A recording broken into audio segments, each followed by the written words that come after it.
Assalamualaikum warahmatullahi wabarakatuh. Kami dari kelompok 6 hendak mempresentasikan hasil kebudayaan dan jenis-jenis manusia purba yang masih ada hingga saat ini. Sebelum itu, izinkan kami memperkenalkan diri kami terlebih dahulu.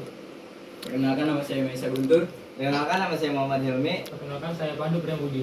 Perkenalkan, nama saya Aditya Rahman. Perkenalkan, nama saya Muhammad Rasyid Darmawan. Perkenalkan, nama saya Prijaya Kagun. Berikut adalah hasil budaya masyarakat pada zaman Praksara. Yang pertama ada kapak genggam. Kapak genggam digunakan oleh manusia jenis Pithecanthropus untuk berburu. Struktur dan bentuknya masih sangat sederhana. Ada satu bagian yang tajam, yaitu hanya terdapat di satu sisi saja. Kapak ini digunakan dengan cara digenggam dan ditemukan di beberapa tempat, yaitu ada di Trunyan, tepatnya ada di Bali, Awang Bangkal, ada di Kalimantan Selatan, dan Kalianda, ada di Lampung. Yang kedua ada alat serpi. Alat ini digunakan oleh manusia purba untuk menusuk, memotong, dan melubangi kulit binatang, dan terbentuk dari batu. Diperkirakan alat ini merupakan serpihan dari batu yang dibuat sebagai kapak genggam. Alat ini pernah ditemukan di Sangiran dan Gombong, tepatnya di Jawa Tengah, serta Kabenze di Flores. 3. Kapak persegi. Ketiga adalah kapak persegi. Kapak ini merupakan alat yang terbuat dari batu dan digunakan oleh manusia untuk mencangkul, memahat, dan berburu. Alat ini terbuat dari batu berbentuk segi empat yang kedua sisinya diasah halus. Pada salah satu pangkal ada bagian berlubang untuk tangkai, sementara pangkal lainnya adalah bagian yang tajam. Alat ini banyak ditemukan di berbagai tempat di Indonesia loh, mulai dari Sumatera, Jawa, Nusa Tenggara, hingga Sulawesi. 4. Kapak lonjong. Keempat adalah kapak lonjong. Pangkal kapak tersebut lebar dan tajam, sedangkan ujungnya runcing dan diikatkan pada gagang. Alat ini terbuat dari batu yang telah diasah sampai halus. Kapak lonjong zaman Praaksara pernah ditemukan di Nusa Tenggara, Maluku, dan Papua. 5. Menhir.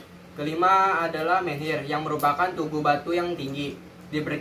Diperkirakan menhir digunakan sebagai tempat pemujaan oleh manusia prasejarah. Yang keenam ada dolmen, yaitu meja yang terbuat dari batu. Diperkirakan digunakan oleh manusia prasejarah sebagai tempat menyimpan sesaji untuk sesembahan.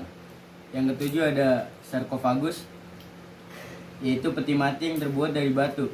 Pasti tahu kan ya peti mati itu digunakan. Yang 8 ada arca. Arca merupakan batu yang dibentuk hingga menyerupai makhluk hidup tertentu. 9. Bejana perunggu. Bejana ini merupakan benda yang terbuat dari perunggu. Bentuknya mirip dengan gitar Spanyol tanpa gagang. Alat ini hanya ditemukan di dua tempat, yaitu di Madura dan Sumatera. 10. Kapak corong. Kapak corong yang terbuat dari perunggu dan bentuk bagian atas mirip dengan corong.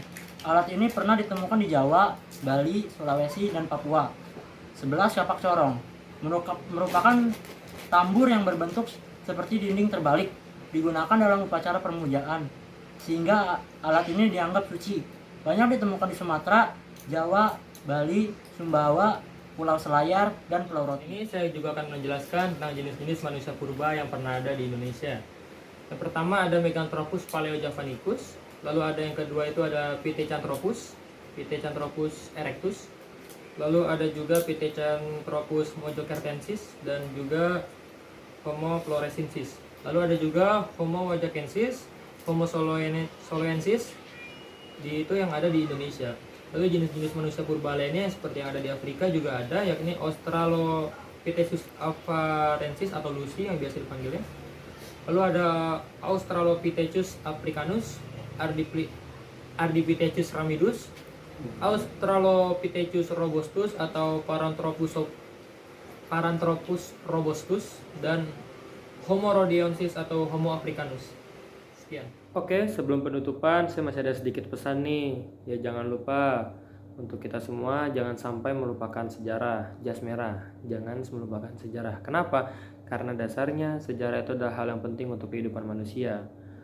Di balik dari kita belajar tentang masa lalu, kita juga harus bisa belajar bagaimana kehidupan kita di masa lalu.